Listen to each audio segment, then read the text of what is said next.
Helicobacter pylori. Let me see if I can move on to next slide, if that is an option for me. Oh, it does. Okay, great. So we have already studied gram-negative rods, and we are talking about intestinal bacteria. And this bacteria, historically, I don't want to spend much time on that, but historically, most of us were taught that gastric ulcers are due to stress, or they still are, but maybe there's an aggravating factor. But just imagine 20 years ago, nobody would believe a Australian physician if he was to say that no, this is from bacteria.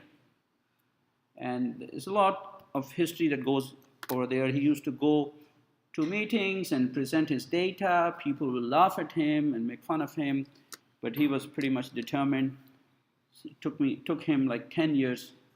And when people realized that many of these kind of findings were weird, so he did like autopsy of people who had died, and then he could possibly cultivate bacteria, which itself was a difficult task.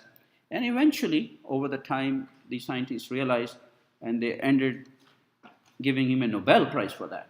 So you can see that in science, you have to come with a crazy idea. You have to hold on to that idea. You have to prove that idea, and then fight your way up till it goes. And then again, still Nexium, one of the largest selling drugs, just because of the problems that people have, gastritis and gastric ulcer, remains as one of the most important things that we deal as physicians, and you're going to come up. So I want you to understand the pathophysiology of that, and where is it coming. It will be easier for you to deal with a patient, and it's easy for you to deal with many patients.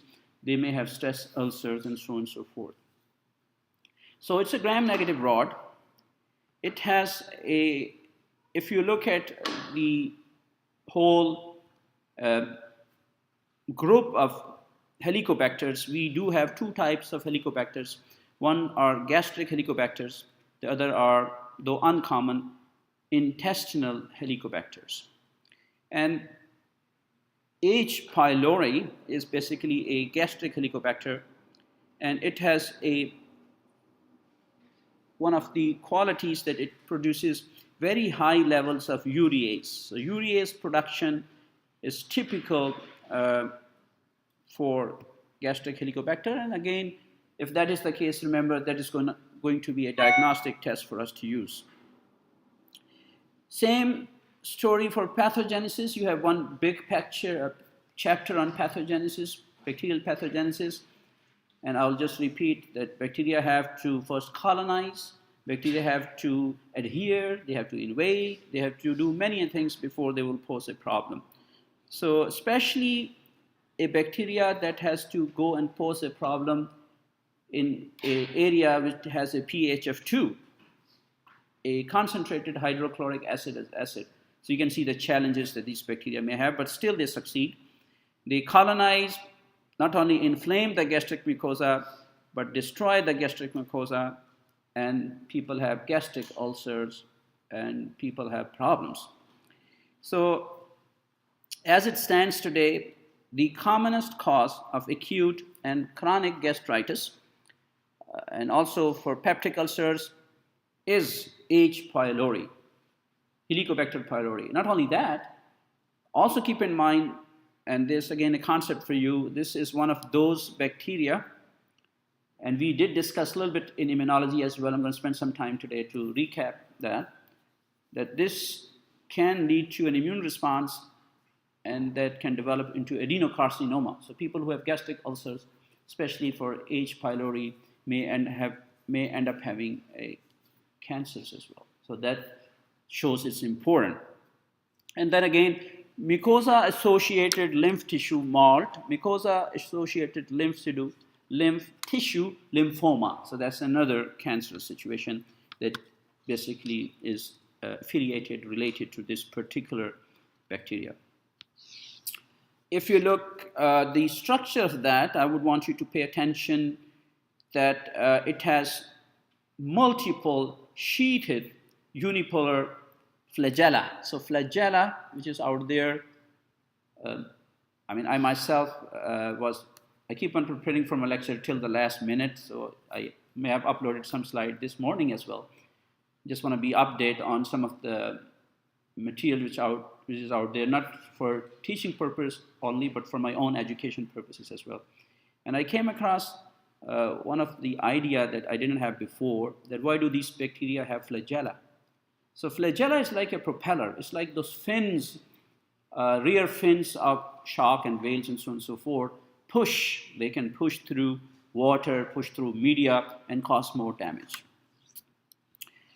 Those of you who are going to come and work with me for my research part, I do separate cells by a technology called microbead technology, which is basically the cells will adhere based upon the charge. So in this case, you can see there is a paramagnetic bead that is allowing for some of the immunological study that these bacteria can cling on to. And this is a scanning electron micrograph. And basically, you can grow them in culture and then see. This particular slide shows you that this bacteria can exist in bacillary rod-like structures as well over here, and also coccoid. So kind of, pleomorphic. This is basically from the gastric mucosa. So you see the gastric mucosa, and there you see a special stain. It's not a gram staining. It's called Warthin starry silver stain, and you can see a bunch of these bacteria sitting over there. Now you may want to know that this infection remains very common, and our textbook suggests that is particularly common in low socioeconomic class or even developing nation. But I would argue that still people who are in the western part of the world and with the high level of stress and a lot of chronic diseases and so on and so forth, acute and chronic gastritis remains also a big problem. Humans are the primary reservoir.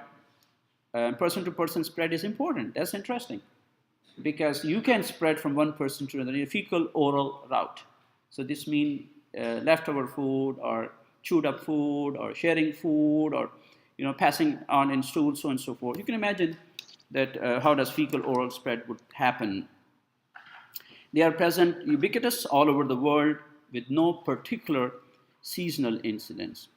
If you look at their pathogenesis, as I said earlier, very interesting, and again, it's in your interest as well, and I've tried to color it up over here and try to highlight the fact that this bacteria, once it establishes relationship with you, that's going to be a lifelong colonization. So it's really faithful. It's very faithful to you. It's going to go. The only exception, though, is that if you treat it, so if you keep yourself untreated, it's going to be with you. You have to treat. And there are many multiple factors that are associated for the ability of this bacteria to cause disease. It can colonize, inflame, it can alter gastric acid production, and then again, it will cause tissue destruction. Remember, disease means tissue destruction.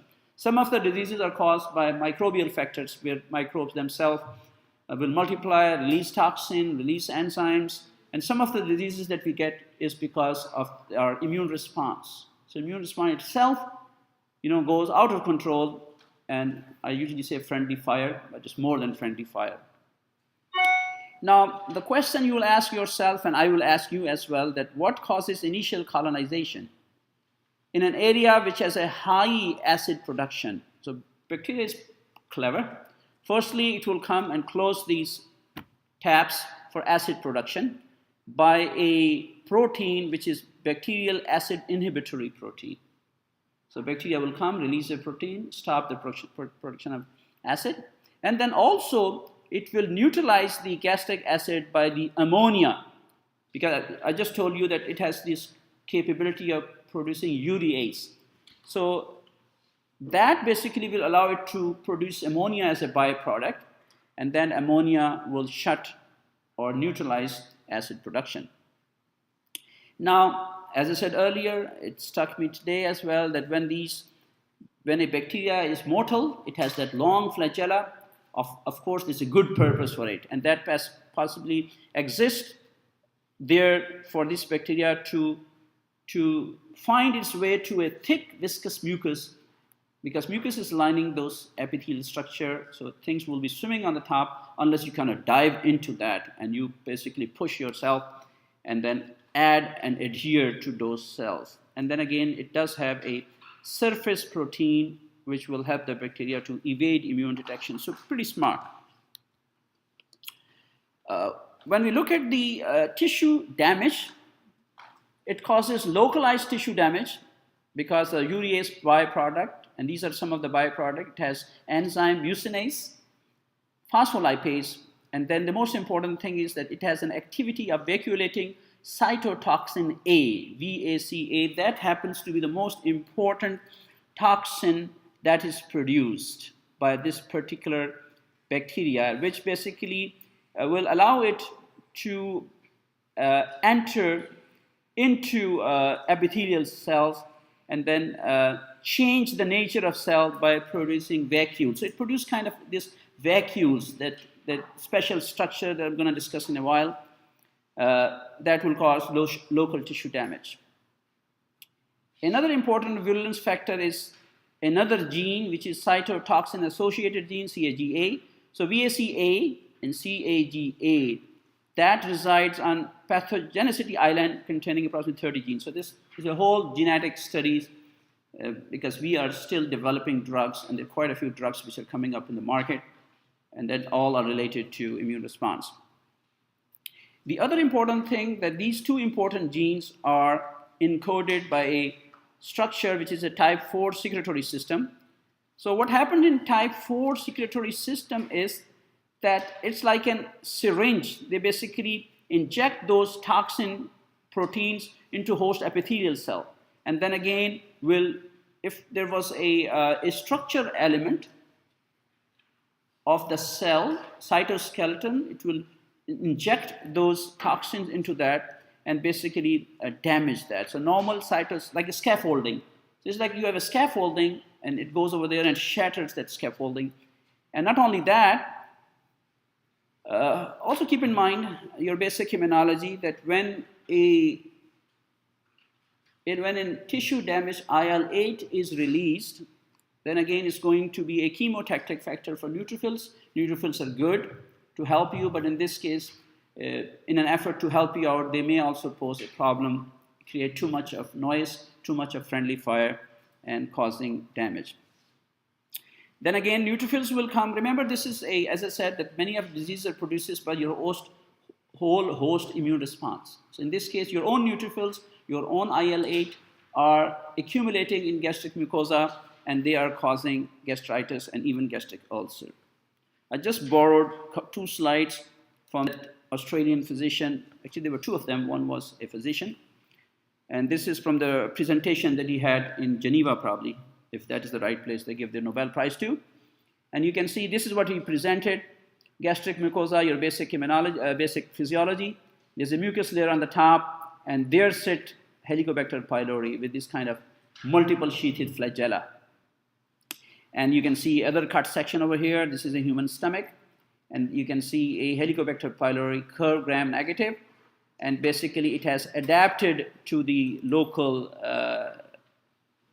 ecosystem. And it has clung to adhere to those villi. And then we need to find out how does it go into those epithelial cells. Again, this is from Nobel Prize org. They do presentation before they give them Nobel Prize, so this is like a PowerPoint from there. You can see infection. This is a particular area, 8 antrum, with most of the time you see, and you can see tons of Helicobacter pylori there. It causes local inflammation. You can see gastritis, and then eventually gastritis will be out of control, and you may have a chronic inflammation leading to ulcer. So ulcer can happen even in duodenal ulcer as well. So you can see a gastric ulcer usually at the lesser curvature, and a duodenal ulcer at the beginning of duodenum. So this is like a basic pathophysiology that you normally see. And sometimes, remember, these ulcers bleed as well. They perforate as well. So that's a life-threatening situation. Now, if you look at the whole pathogenesis picture over here, again, your basic pathophysiology concept applied to this disease process. So you can see this is a host mucosa, right? And this is the host itself, like you. And this is the environment. Environment basically means the cavity of the stomach, whatever you're eating. So what you see over here is that there could be anything. There could be anything in that cavity. You can have, let's say, different type of things in there, like microbes. Remember we talked about that earlier. One such environment is that you have those H. pylori, and these are those specific genes. There are tons of them, but I told you about 2 important genes that they are there, and they will play an important role for allowing this bacteria to penetrate and cause damage, because by the end of the day, host mucosa is the one where damage is showed, where the ulcer actually grows. So there are some elements that will cause a compromise in the whole sequence. Remember pathogenesis, this means the story. How does it start from colonization to disease until you get a robust picture of a clinically acceptable gastric ulcer and so on and so forth. So you can see this is a normal gastric mucosa, and then Helicobacter will come and affect here and cause superficial gastritis. So the moment it enters over here, your immune system will respond. You will produce all those inflammatory cytokines that you normally do. You will also recruit inflammatory innate immunity cells like neutrophils and macrophages. So they will all come. And then again, if you do not check that initial inflammation over here, it will become chronic inflammation.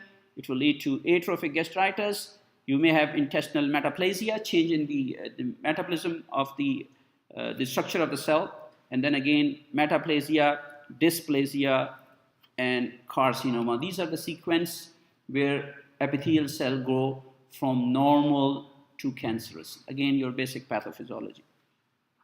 So you can see from here, many times your own host immune response is going to help you develop these processes. So it is basically a host immune response that is uncontrolled. That's where you need to come in and help your immune system, because you want to get rid of this bacteria over here, and you have to put a stop on bacterial overgrowth. As I said earlier, when it invades, it's going to stay over here. Then some of the risk factor, like if you consume high salt consumption, cigarette smoking, and so forth, these are some of the factors that can aggravate the chronic inflammation or chronic gastritis that you may have in your stomach.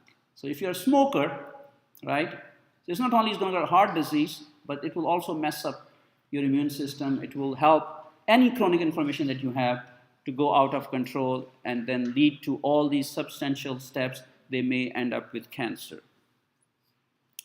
Now, this is something that I said I found out this morning, and I found it very interesting. And you can see that this is a normal epithelial cell. It is covered by gastric mucin, and there's a big gap. So this is like, I would say, like swimming pools, like big swimming pools.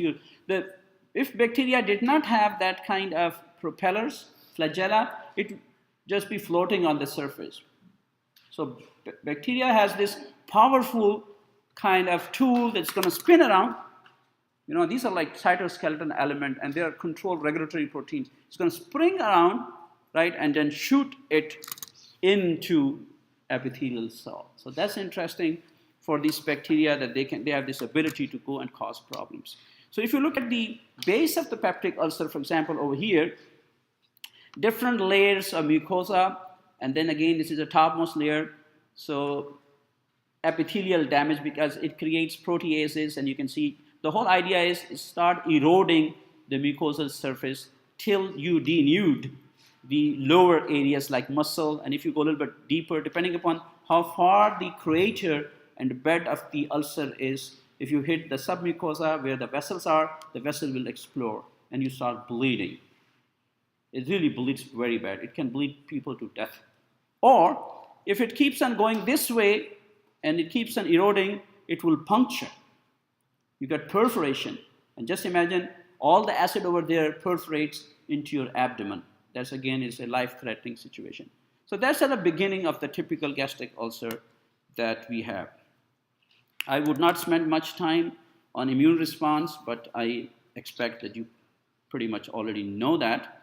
But I'll just recap and give you a little bit of an overview in terms of that specific infection that is over here.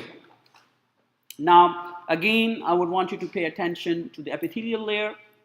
And then this is thick mucus layer. This is the gastric lumen. And this is all these cells which are basically present in something we call MALT, mucosa-associated lymph tissue. So all those cells that you've known, like dendritic cell, T cells, and so on and so forth. And then again, this is a good key for you to remember if you do not. So H. pylori go over here and they want to pass this barrier. They want to pass this barrier. Once they pass this barrier, then there are cells like macrophages. They want to devour them and take them in. And then antigen processing will take place. These antigen-presenting cells will present to Th1 cell if they do. Then again, Th1 type of cytokines will be released. And then you have a typical kind of development of these T cells. T cells are later developed in the gastric lymph nodes.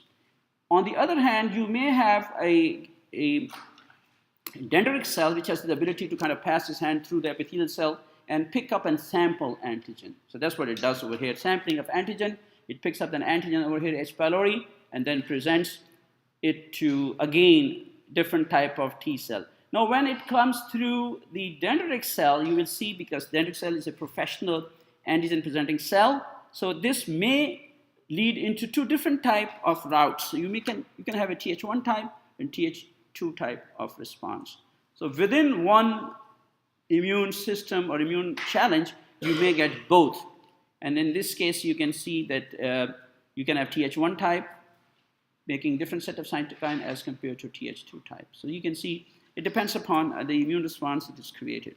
Now, again, you will see over here, the other important thing that this slide will show you is that once you have a damage over here, you see the damage over here on both sides? If you see the damage over here, and then again, they are special receptors which T cells have, and these receptors will help.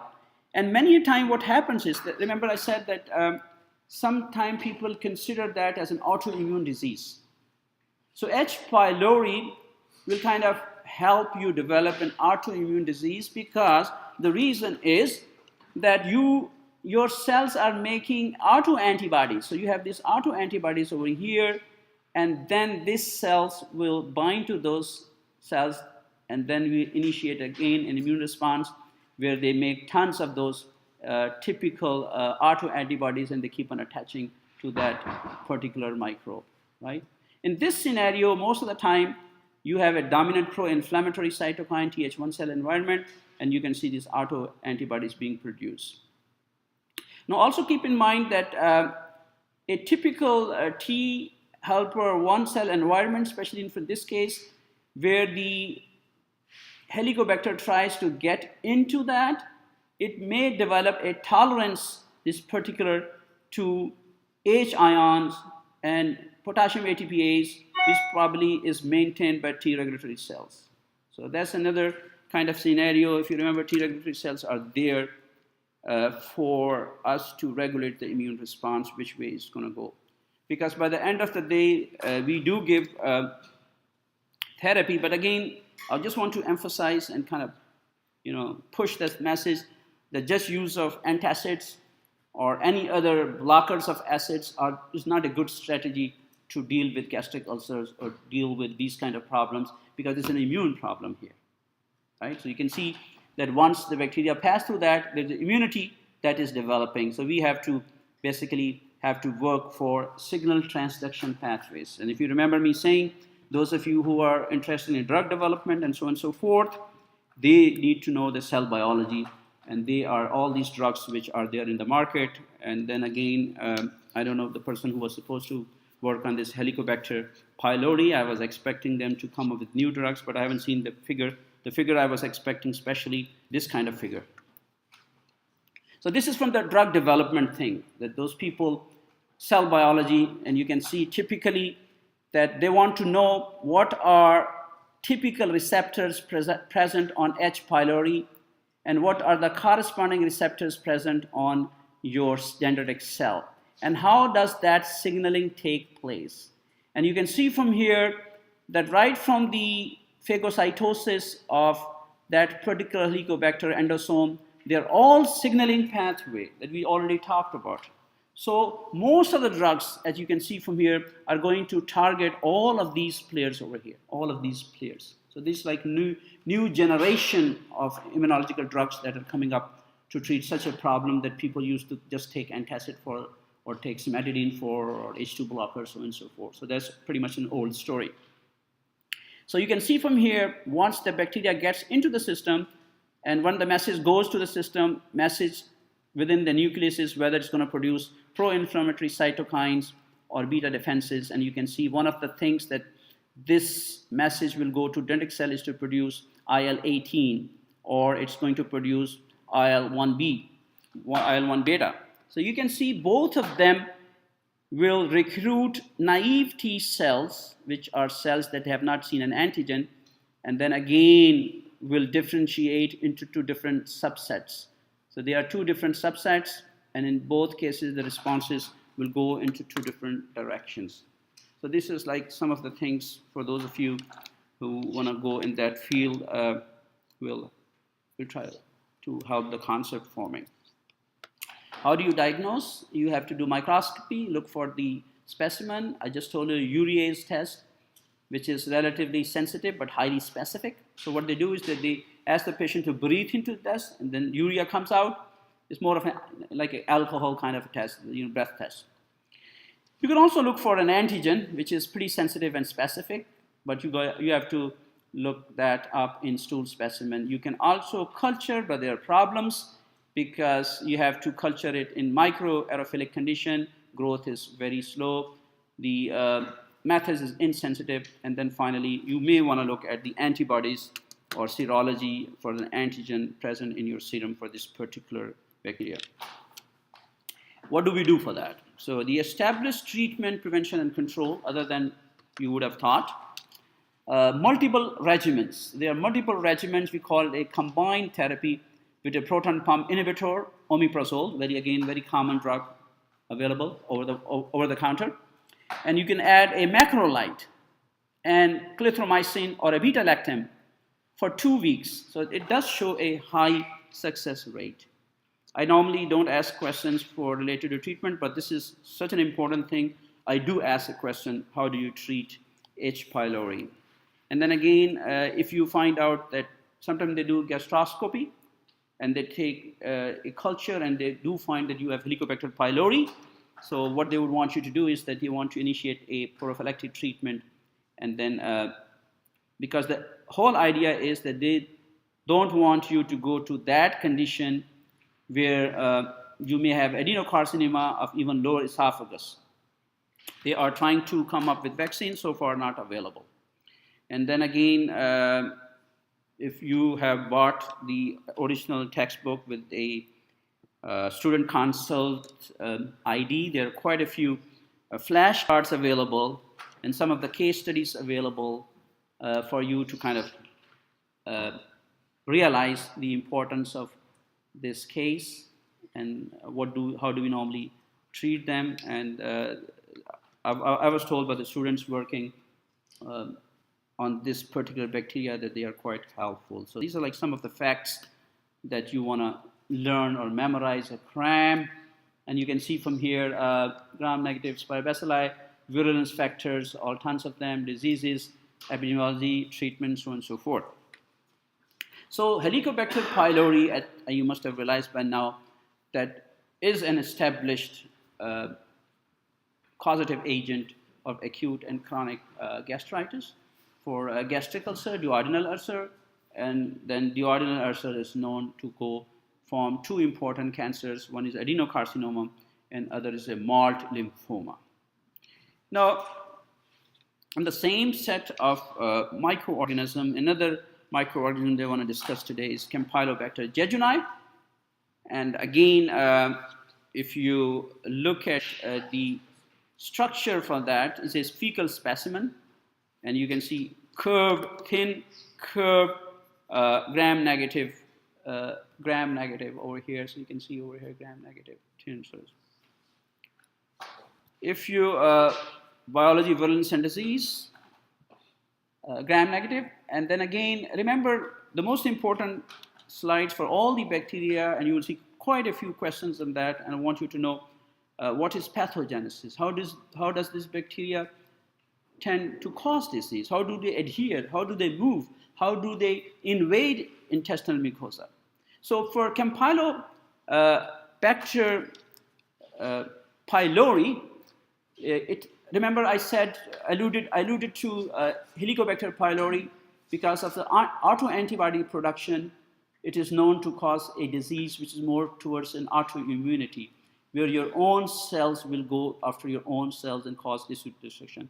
Now, the same kind of antigenic cross-reactivity between the oligosaccharides, which are there in this bacterial capsule over here, and then the glycosphingolipids on your neural tissue. Remember these epitopes, they're strange. So they have the same sequence of events on your neural tissue as compared to the bacteria has. So if you make an antibodies to that, antibodies of course will bind to this bacteria, will also bind to your neural tissue. If they do so, you have a problem. That's an autoimmune disease. Very famous Guillain-Barré syndrome. So Guillain-Barré syndrome, very common question asked, again is restricted to Campylobacter jejuni and not Helicobacter pylori. Again, this causes acute enteritis with diarrhea, typical malaise, and the good thing for this is that most of the infections are self-limited, so you don't need to take anything for that. And sometimes if it persists for a longer time, then we may have problem. One problem, though, of many different subtypes of this particular bacteria, Campylobacter fetus, basically is associated with septicemia, so it is dangerous. The bacteria, when it goes into your blood, it has kind of penetrated too far.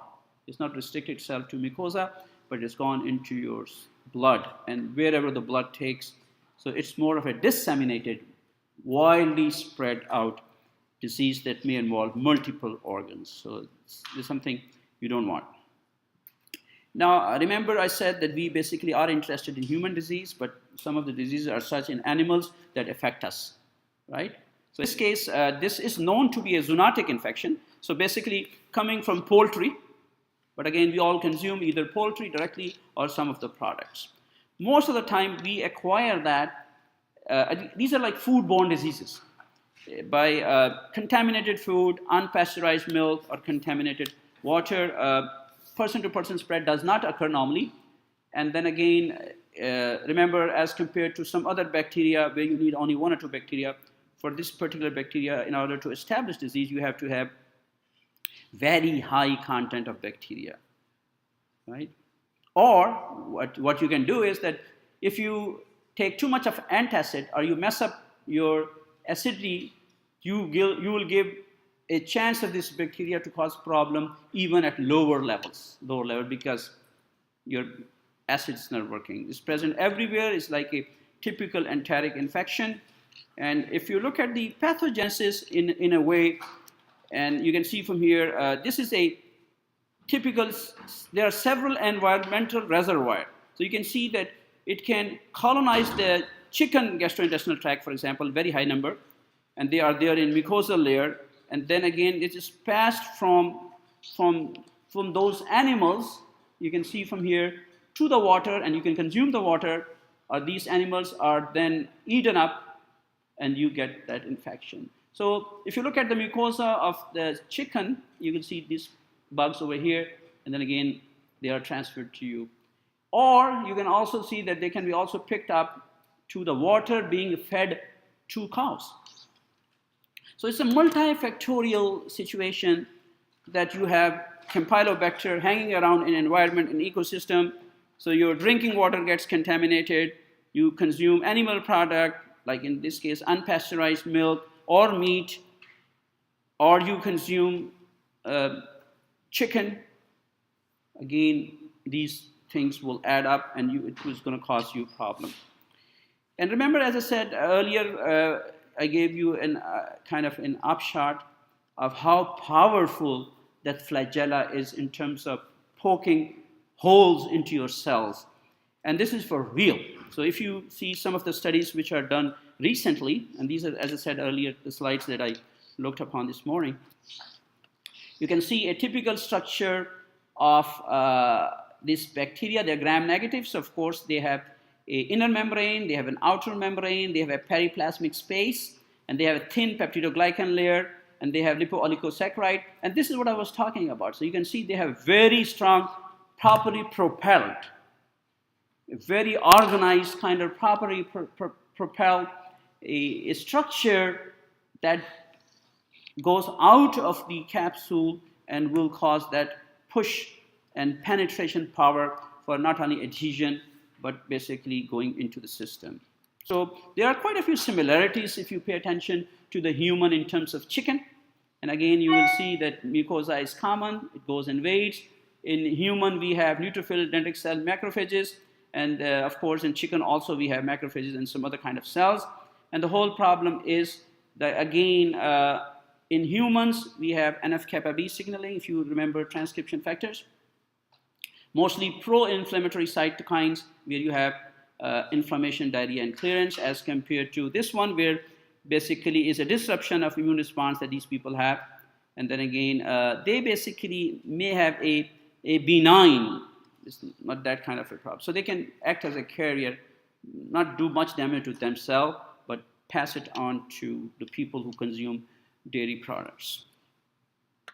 Again, these are some of the mechanisms that are proposed, and how are we going to fight Campylobacter species? Because in order for us to develop a drug, in order for us to come up with a especially immunopharmacological drug, we really have to understand the immune response. Again, same set of slides that you have.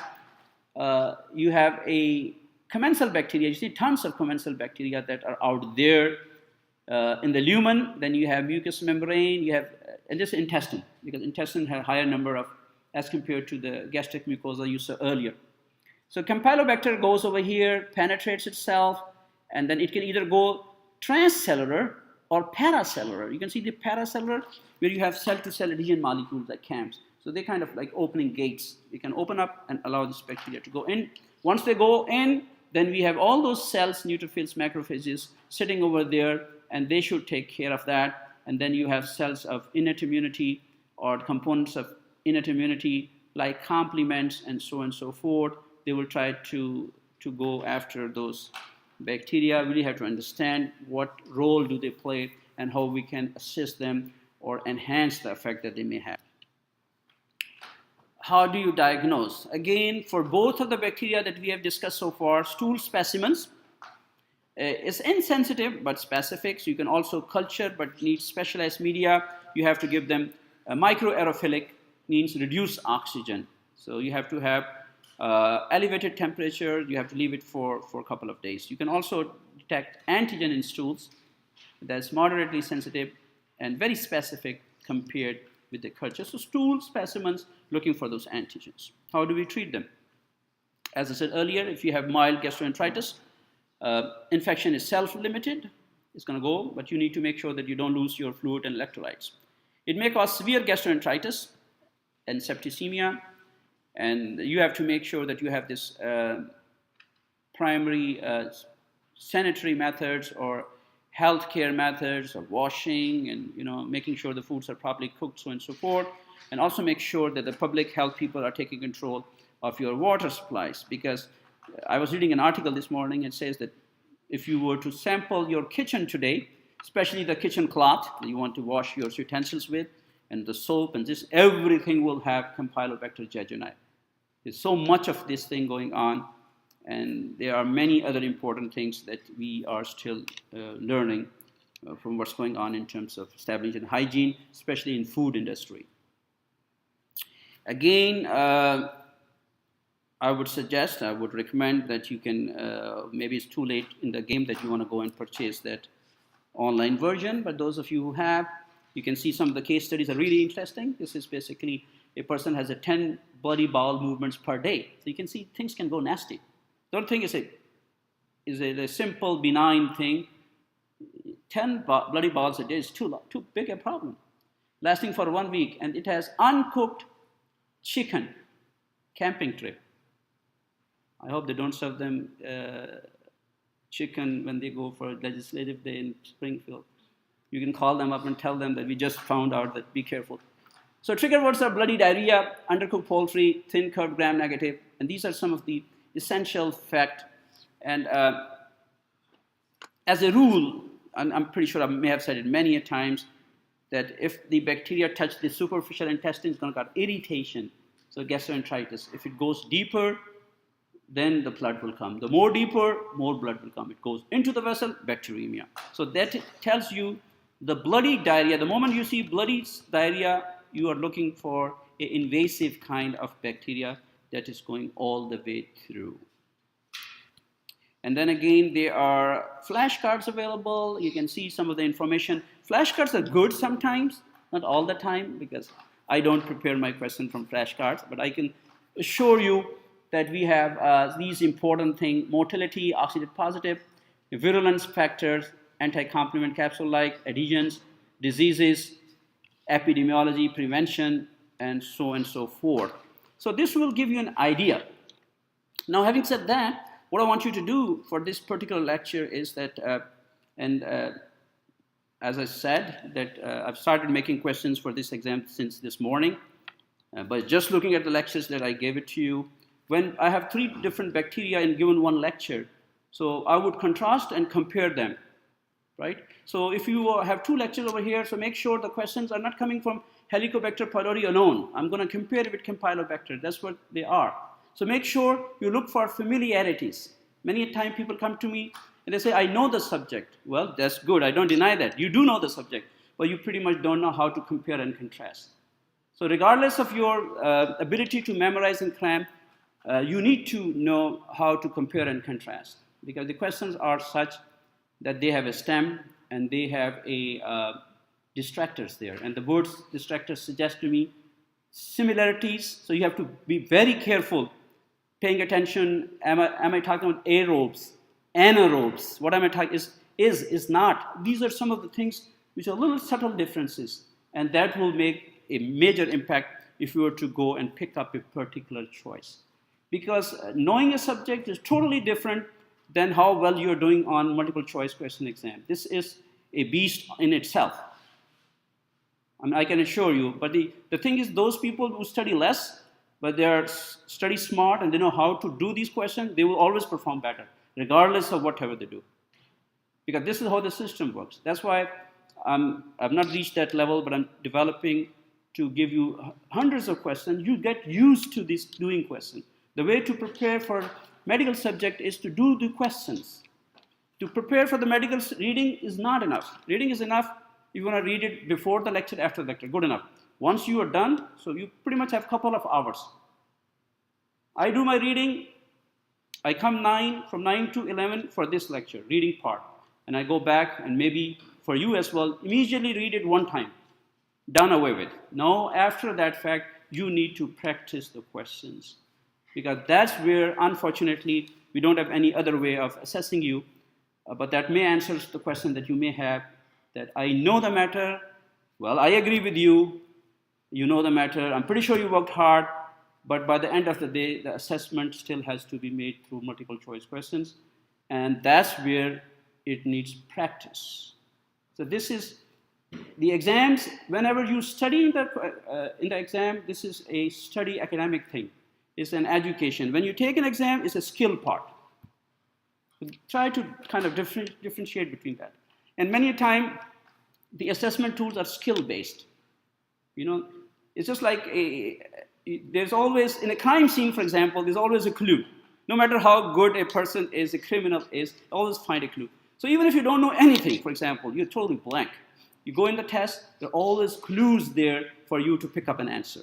There's always are, right? Things are common sense. Things are simple concept, but it's usually disguised. It's not like how many fingers are there. It's not like that. 2 hands, 2 eyes. This is not like that. And again, this is a very, very basic information. So that's why my advice, that's why I would never miss a class just because I'm preparing for micro exam. It doesn't make any sense to me.